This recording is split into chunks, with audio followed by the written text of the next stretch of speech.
Hello all and welcome to career talks with Avadha. ഇന്നത്തെ career ടോക്കിൽ നമ്മോടൊപ്പം ഉള്ളത് അഹമ്മദാണ്. Ahmed, welcome to career talks with Avadha. Thank you sir. Okay അഹമ്മദിന്റെ സ്ഥലം എവിടാ? എന്റെ സ്ഥലം പാലക്കാടാണ്. പാലക്കാട് ഡിസ്ട്രിക്റ്റിലെ ആലത്തൂർ എന്ന സ്ഥലത്തിലാണ്. പാലക്കാടാണ്. Okay okay. സോ വീട്ടിൽ ആരൊക്കെയുണ്ട്? വീട്ടിൽ അച്ഛൻ, അമ്മ, പിന്നെ രണ്ട് അനിയന്മാരാണ് ഉള്ളത്. സോ അപ്പോ ഏത് കോഴ്സാണ് നമ്മൾ അബോധിയിൽ ചൂസ് ചെയ്തിരുന്നത്? ഞാൻ എസ്എൽടാലി GST കോഴ്സാണ് എടുത്തിരുന്നത്. എക്സെൽറ്റാലി GST ആയിരുന്നു. ഓക്കെ. സോ അതെ, അഹമ്മദിന്റെ നേരത്തെ എന്താ പഠിച്ചിരുന്ന എഡ്യൂക്കേഷൻ ബാക്ക്ഗ്രൗണ്ടിനെ കുറിച്ച്? ഞാൻ degree BCom with computer application ആണ് എടുത്തിരുന്നത്. ബികോം ആയിരുന്നു.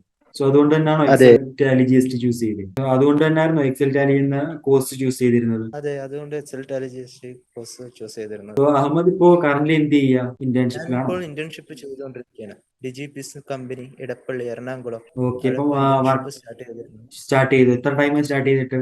സോ അപ്പോ ഇന്റേൺഷിപ്പിലേക്ക് വന്നിട്ട് എങ്ങനെയുണ്ട്? കമ്പനി സൈഡിൽ നിന്ന് സപ്പോർട്ടീവ് ആണോ? അവർ കറക്റ്റ് ടൈമിൽ വർക്ക് തരാറുണ്ടോ? അതെ, കുഴപ്പമില്ല. ഇപ്പൊ 2 ദിവസമായിട്ടേ ഉള്ളൂ, പഠിച്ചു വരുന്നേ ഉള്ളൂ. ഓക്കെ, കമ്പനി കുഴപ്പമില്ല, നല്ല കമ്പനി, കൺസ്ട്രക്ഷൻ കമ്പനിയാണ്.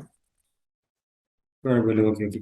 സോ അപ്പോ എക്സൽ ടാലി GST എന്ന കോഴ്സ് അവധി ചൂസ് ചെയ്തിട്ട് നമ്മളെ ക്ലാസ്സസ് ഒക്കെ എങ്ങനെ ഉണ്ടായിരുന്നു? ക്ലാസ് ഒക്കെ നല്ല പഠിക്കാനൊക്കെ നല്ല സഹായമായിരുന്നു. നല്ല ഹെൽപ്ഫുൾ. ഡൗട്ട് ചോദിക്കാനുള്ള ഓപ്ഷൻസ് ഉണ്ടായിരുന്നു. നീഡ് ഹെൽപ്പ്, അതുപോലെ ലൈവ് സെഷൻ. ഡൗട്ട് ചോദിക്കാൻ, അങ്ങനെ നമുക്കിപ്പോ ക്ലാരിറ്റി ആയിട്ടില്ലെങ്കിൽ എല്ലാം പറഞ്ഞു തരാനുള്ള ഒരു ഇതുണ്ടായിരുന്നു. Okay okay. നല്ല എന്തേലും യൂസ്ഫുൾ ആയിരുന്നു. ഹെൽപ്ഫുൾ ആയിരുന്നു. ഓക്കെ. ഇപ്പൊ എന്തെങ്കിലും ബുദ്ധിമുട്ടുണ്ടായിരുന്നോ? അല്ല, നമ്മളെ റെക്കോർഡ് ക്ലാസ് ആണ് നമ്മൾ പ്രൊവൈഡ് ചെയ്യുന്നത്. അപ്പോൾ എന്തെങ്കിലും ബുദ്ധിമുട്ട് തോന്നിയിരുന്നോ? റെക്കോർഡ് ക്ലാസ് അങ്ങനെ ഇല്ല.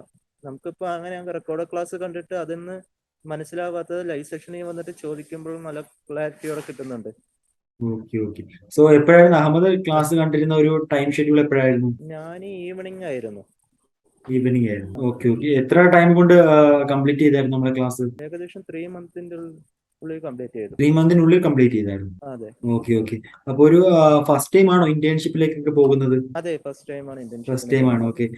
എങ്ങനെ ഉണ്ടായിരുന്നു? ഒരു ഞാൻ ഫീലിംഗ് ഉണ്ടായിരുന്നു? ഹാപ്പി ആയിരുന്നു? പഠിച്ച് കഴിഞ്ഞ് അങ്ങനെ റിസൾട്ടിന് വെയിറ്റ് ചെയ്യുമ്പോൾ. ഓക്കെ. ഇവിടെ കോളേജ് പഠിച്ചു കഴിഞ്ഞിട്ടായിരുന്നു അതെ, റിസൾട്ടിന് വെയിറ്റ് ചെയ്യുമ്പോൾ എടുക്കുന്നത്. എടുത്തത്? ഓക്കെ. അപ്പം എങ്ങനെ അബോധയെ പറ്റി അറിഞ്ഞ എങ്ങനെയാ കോഴ്സ് ചൂസ് ചെയ്യാൻ ടൈമില്? അവതയെക്കുറിച്ച് കോളേജിൽ ചെറിയൊരു വന്നിട്ടുണ്ടായിരുന്നു അവോധന്റെ. അവര് വന്ന് അതിനെ പറഞ്ഞു തന്നു. ഓക്കെ. ഇങ്ങനെയാണ് അവോധ, അങ്ങനെ ഇൻസ്റ്റിറ്റ്യൂഷൻ, ഓൺലൈൻ ക്ലാസ്സസ്, അതിനെ കുറിച്ചിട്ടൊക്കെ പറഞ്ഞു, എല്ലാം ഡീറ്റെയിൽസ് ആയി പറഞ്ഞു തന്നിട്ടുണ്ടായിരുന്നു. അങ്ങനെയാണ് അവധിയെ പറ്റി കേട്ടത്. ഓക്കെ. സോ എടുത്ത ടൈമില് 2800 ഒരു ഫീസ് സ്ട്രക്ചർ കേട്ടാണല്ലോ. സോ ആ ടൈമിൽ ചിന്തിച്ചിരുന്നോ 2800 ഈ കോഴ്സ് ചെയ്താൽ വെറുതായിരിക്കും തോന്നിയിരുന്നു? ഇല്ല, ഒരിക്കലും ചിന്തിച്ചിരുന്നു. ഇപ്പോ വെറുതായിട്ട് തോന്നില്ലേ? തോന്നുന്നുണ്ട്. ഓക്കെ അത് ഓക്കെ. ഇപ്പം ഇത് കുറേ ഇത് ഭയങ്കര യൂസ്ഫുൾ ആണ്. കാരണം 2800 റുപ്പീസിന് എവിടെയും ഇങ്ങനെ ഒരു ഇത് പ്രൊവൈഡ് ചെയ്യില്ല. ഓക്കെ ഓക്കെ ഭയങ്കര ഓക്കെ. സോ ഫാമിലിയുടെ സൈഡിൽ നിന്ന് എങ്ങനെ ഉണ്ടായിരുന്നു? റെസ്പോൺസ് എങ്ങനെയായിരുന്നു? ഞാൻ ഇതിനൊക്കെ അഹമ്മദ് പറഞ്ഞായിരുന്നോ അബോധയില് കോഴ്സ് ചെയ്യാൻ പോവാണ്, എനിക്കിപ്പോ ഇന്റേൺഷിപ്പ് കിട്ടി എന്നൊക്കെ അറിഞ്ഞപ്പോ ഫാമിലിയുടെ റെസ്പോൺസ് എങ്ങനെയായിരുന്നു? ഫാമിലിയും ഇങ്ങനെ, ഞാൻ ഡീറ്റെയിൽസ് പറഞ്ഞു കൊടുത്തു. ആദ്യം 2800 കെട്ടിയാൽ മതി, പിന്നെ ഓക്കെ ജോബ് കിട്ടുമ്പോൾ ബാക്കി ബാലൻസ് 10,000 കെട്ടിയാൽ മതി, ഇങ്ങനെ കാര്യങ്ങളൊക്കെ പറഞ്ഞു കൊടുത്തു. അവർ ഫസ്റ്റ് ഇങ്ങനെ സാറ്റിസ്ഫാക്ഷൻ ഉണ്ടായിരുന്നില്ല. പിന്നെ ഇങ്ങനെ എല്ലാം ഞാൻ വ്യക്തമായി പറഞ്ഞു കൊടുത്ത്. അപ്പോൾ അതിൽ നമുക്കൊരു മേഡം ഉണ്ടായിരുന്നു, എടുക്കാൻ ഓക്കെ. വേണ്ടി ഞാൻ കോൺടാക്ട് ചെയ്തു. അവരുടെയൊക്കെ എല്ലാത്തിലും സോ ഇന്റേൺഷിപ്പിലേക്ക് വരുന്നതിന് മുമ്പ് ജാപ്പ് attend ചെയ്തില്ലായിരുന്നു? ജാബിൽ കയറിയിട്ടുണ്ടായിരുന്നു. Okay.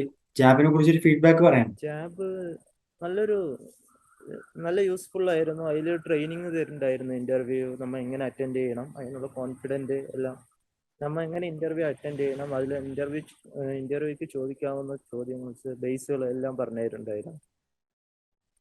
Okay okay. So Ahmed ഇത്രയോ ടൈം നമുക്ക് വേണ്ടി സ്പെൻഡ് ചെയ്യാനുള്ള താങ്ക്സ് ഉണ്ട്. Okay. All the very best for future and thank you for joining in career talk. Okay, thank U.